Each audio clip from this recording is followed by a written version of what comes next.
Merci. Alors, je vais donner la parole en premier au docteur Narges Bouchemel. Que vous inspire cette thématique pour un peu commencer, Industrie 4.0 et IoT, Internet of Things. بسم الله الرحمن الرحيم. نشكر جميع المنظمين من وزارات وشركات وطلبة حاضرين على هذا الحدث، يعني تنظيم إن شاء الله ينال النجاح المنتظر. إذا قبل ما نتكلموا الساعة على إنترنت الأشياء وإندستري الصناعة 4.0 صح التعبير، راح حبيت نعطي أنا بيرسو سور سي تكنولوجي، نظرة شاملة الساعة. نبداو بإنترنت الأشياء. ما يخفاش عليكم يعني إنترنت الأشياء نقدروا نقولوا سي ان بوز وورد، معناتها العالم كامل يتحدث على انترنت الاشياء، ذكاء اصطناعي، تكنولوجيات حديثه، ماشين ليرنين، كل ما هو يتعلق بالذكاء الاصطناعي. اذا انترنت الاشياء كما اسمها يعني متكونه من كلمتين اساسيتين، عندنا انترنت وعندنا الاشياء. انترنت اوف ثينز او انترنت دي اوبجي. دونك qu'est-ce qu'un objet? En général, un objet c'est un dispositif connecté à internet et le tout interconnecté. On peut avoir entre 100 jusqu'à 10 000 ou 100 000 objets interconnectés. Maintenant, qu'est-ce qu'un objet interconnecté? Donc, ça peut être n'importe quel dispositif de la vie quotidienne. Je donne toujours un exemple lors de mes cours en Internet of Things pour mes étudiants que j'aimerais bien vous présenter. Il s'agit de la maison intelligente, le Manzil Dhaki. Le principe, c'est quoi? On appelle ça la domotique aussi, le domaine domotique. Donc, on a un ensemble de capteurs intégrés dans des dispositifs tels que, par exemple, la caméra, la cafetière, la douche, etc. Donc, une fois la propriétaire rentre à la maison, dès que le capteur intégré dans la caméra de la porte, si vous voulez, capte ou bien identifie l'arrivée de la propriétaire, il va notifier tous les autres dispositifs de la maison intelligente. Donc le tout va se préparer pour la propriétaire. Alors, c'est l'industrie 4.0 qui, à votre avis, aujourd'hui, n'est pas suffisamment avancée par rapport à l'IoT. Donc, l'IoT, là, je viens de donner un exemple dans le domaine de la domotique. Mais bien sûr, il y a d'autres applications, domaines d'application. Entre autres, justement, il y a la santé électronique, ou bien appelée santé intelligente, et l'industrie 4.0. Donc, c'est quoi l'industrie 4.0? Tout simplement, c'est l'introduction de tout ce qui est nouvelle technologie dans le monde de l'industrie. Dans l'usine. Donc l'usine devient intelligente. Comment l'usine devient-elle intelligente? C'est en intégrant des objets, plutôt des capteurs intelligents, un peu partout, si vous voulez. C'est pour vulgariser un petit peu le concept, pour que ça soit compréhensible. Donc c'est intégrer des capteurs un peu partout dans l'usine. Le tout est interconnecté. Donc il y a le responsable de l'usine, il y a l'utilisateur final, le client. Tout le monde peut savoir qu'est-ce qui se passe dans l'usine. C'est dans ce sens. Alors, Dr Bouchemel vient de faire une petite définition, on va dire, de ces thématiques. Que vous inspirent aujourd'hui ces deux points essentiels? Allez-y, Farid ou Sofiane? Sofiane Galou. Merci beaucoup.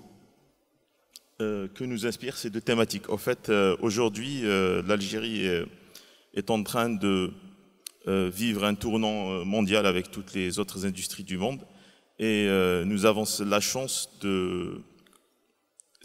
d'accéder aujourd'hui à cette technologie vu qu'elle est disponible partout dans le monde, et de l'intégrer dans notre industrie de telle manière à ce que nous soyons plus compétitifs et plus disponibles vis-à-vis de l'international. Le fait d'intégrer toute cette technologie et l'industrie 4.0 avec tous les capteurs, les logiciels qui vont avec, parce que ce n'est pas juste des capteurs, mais c'est aussi le traitement des données. Plus il y aura de données, plus il y aura de l'information, plus il y aura de la productivité et aussi beaucoup de qualité de produits. Nous pourrons être compétitifs à l'international et nous serons au même niveau que les plus grands groupes industriels de ce monde. D'accord. Farid Radem. Merci. Salam alaikum. Alors, aussi bien IoT que l'industrie IoT, ils sont en train de s'imposer. C'est une vague qui est là. À défaut de la prendre, on va se retrouver à la marge, non pas seulement en termes de société, mais sur business-wise et sur tous les aspects. C'est un impératif et il faut s'y mettre. Voilà. Alors, on en parle partout dans le monde. On l'annonce en grande pompe en Algérie. Ça n'avance pas comme on le souhaite. Pourquoi, à votre avis, aujourd'hui, les choses ne vont pas à bon train? Merci pour la question. Elle est pertinente. Le potentiel, machallah, l'Algérie est un grand pays, que ce soit avec une ressource humaine, machallah, jeune, qualifiée, qui aujourd'hui sert le monde. Alors, pour l'IoT, tel que je le vois, le premier obstacle, il est au niveau des mentalités. Je vais donner un exemple en ce qui concerne les industries, l'industrie 4.0. J'ai été à un certain moment dans l'écosystème des industries et c'est une réalité malheureusement. Il y a des usines, des industriels qui acquièrent des usines qui sont compatibles 4.0. Malheureusement, parce que la mentalité est là, ils se mettent à l'utiliser en 0.4. Qu'est-ce que ça veut dire? Ils déconnectent tous les automates, toute l'intelligence. Ils se concentrent juste sur le corps métier qui est la production de manière classique. Alors, pour schématiser, c'est comme si on avait une voiture qui est bourrée d'options et on ne les utilise pas. Effectivement, parce qu'on n'est pas dans la bonne mentalité. Le meilleur exemple par rapport à la voiture, à un certain moment,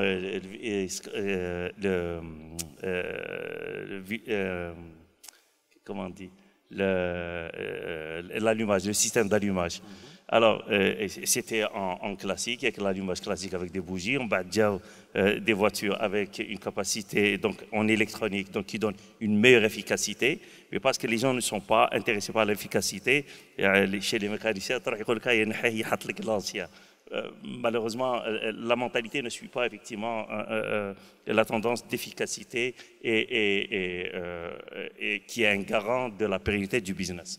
D'accord. Ça, c'est un seul aspect. Le deuxième aspect, c'est l'aspect réglementation. Aujourd'hui, si on veut développer une solution IoT aux normes, donc qui est scalable et qui est avec les performances, il n'y a pas de provider cloud qui peuvent assurer provider en Algérie cette infrastructure. Malheureusement, il n'y a pas d'autre alternative que d'aller vers les gros. Et actuellement, par exemple, la loi sur l'exportation des données privatives est un obstacle. Nous avons développé une solution un certain moment dans ma carrière qui est déployée sur 4 continents. Et il y avait un obstacle pour la faire à partir de l'Algérie. Malheureusement, on s'est arrangé pour qu'effectivement que ça se fasse à l'étranger, mais au coût de complications énormes et dont n'avait pas besoin le groupe. Après ça, c'est la technologie. Dans quel sens? Pour faire avoir encore une fois des solutions déployables à grande échelle et qui sont performantes, on a besoin d'avoir des technologies qui coûtent cher. Actuellement, je vous donne un exemple. Un des providers des data centers en Algérie, on était satisfait du service. On demande d'acquérir des serveurs avec des technologies qui n'existaient pas. Alors il nous dit, si vous voulez que je vous la mette, vous s'engagez sur une durée, parce que ce n'est pas encore rentable. Pourquoi? Parce que le marché n'existe pas. Très bien. C'est la technologie. فريد غانم سمعنا سفيان غالو يهضر لنا على العراقيل وبالنسبة له مشكل عقليات. Vous êtes du même avis? Vous abondez dans le même sens? Oui, je suis tout à fait d'accord avec Farid. D'ailleurs, j'ai déjà rencontré en tant que client à un certain moment. Et oui, en fait, c'est un problème de mindset. C'est des challenges que nous devons relever avec les industriels. Je me souviens quand on a commencé à présenter aux industriels l'industrie 4.0, la digitalisation et toutes les solutions qu'offrait notre entreprise et avec lesquelles on pouvait les accompagner pour qu'ils traversent le pas. Ils nous disaient toujours, oui, mais c'est pas pour aujourd'hui, c'est pour dans 10 ans, c'est pour dans 15 ans, et on est sûr que ça va pas être installé dans le monde, parce que c'est des trucs vraiment très poussés. Et on leur disait toujours, en fait, l'esprit humain qui est linéaire, l'industrie ou la technologie, elle est exponentielle. Si vous pensez que c'est dans 10 ans, ben ça sera juste dans 2 ans, 3 ans.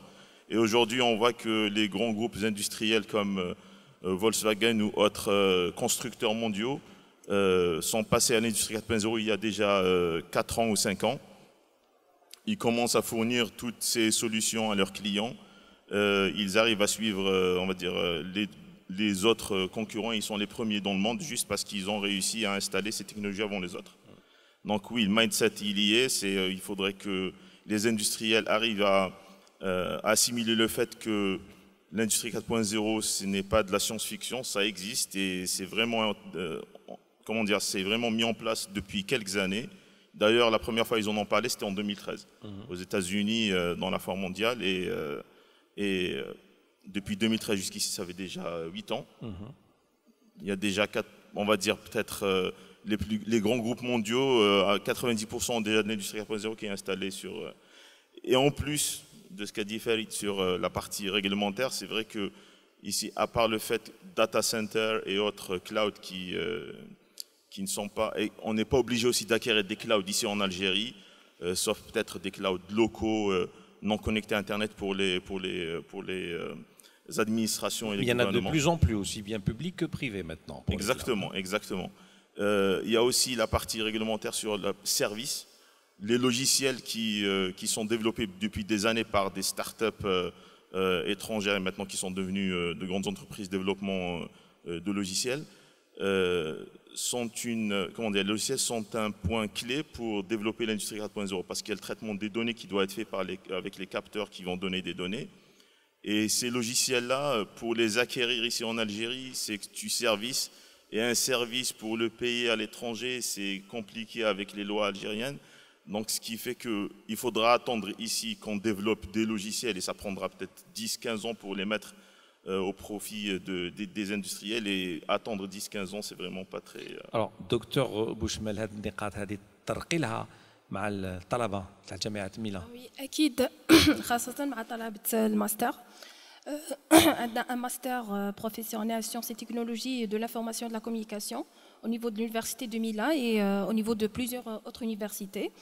Donc السؤال اللي دائما يطرحوه هما عندهم في الأفكار ونمشيو فيهم نديروا des thèses, des mémoires de master vraiment excellents.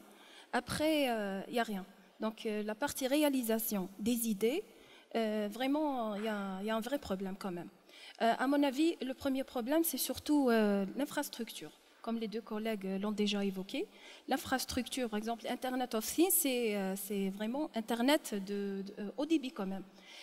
En plus, dans le monde d'Internet of Things, y compris Industrie 4.0, l'information ou la donnée doit être collectée, stockée pour ensuite être traitée.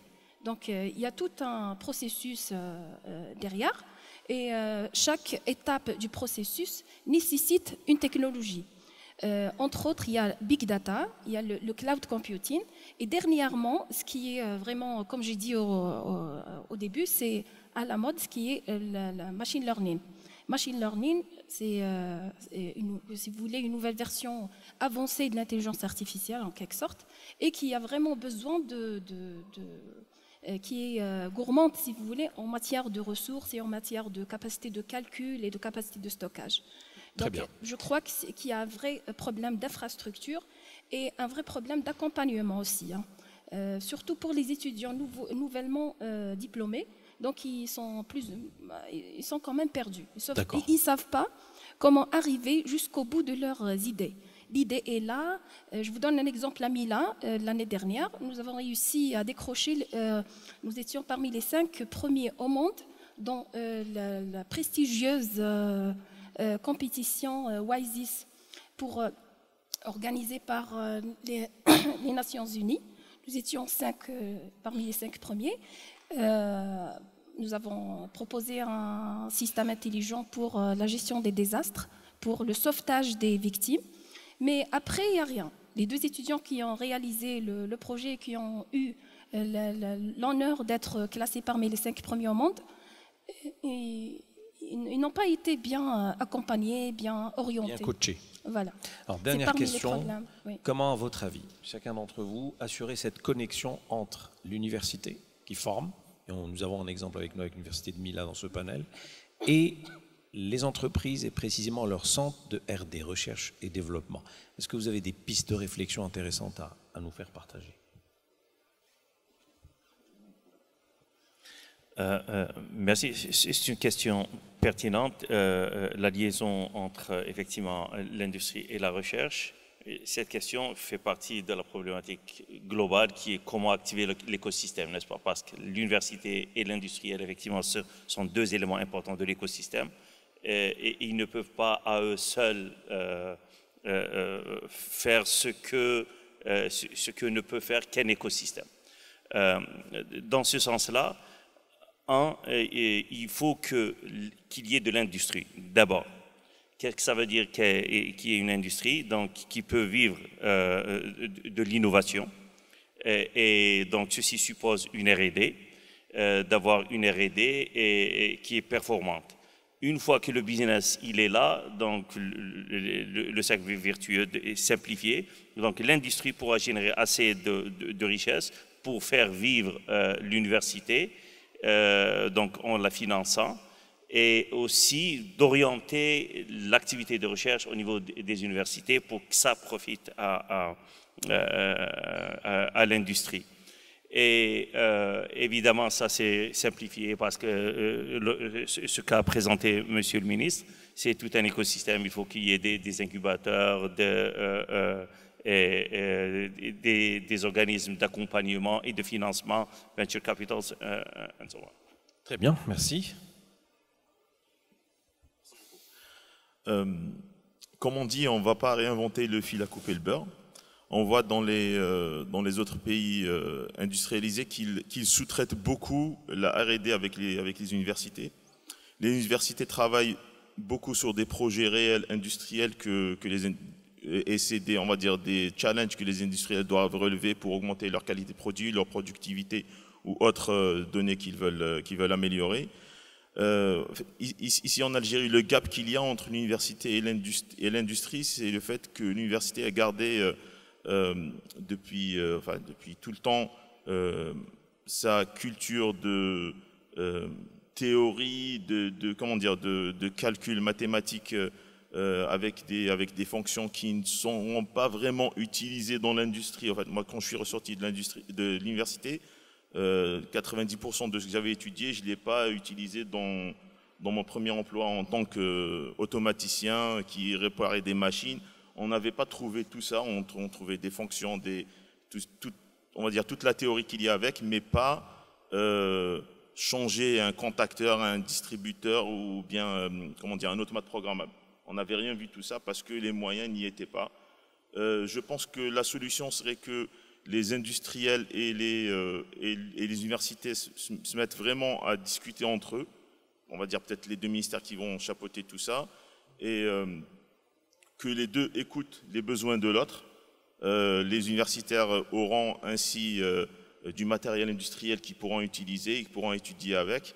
Les industriels auront des solutions ou poseront des problèmes industriels aux universités qui pourront eux répondre à ces solutions, à ces problèmes-là. Dans mon entreprise, nous avons 4 conventions avec des universités pour que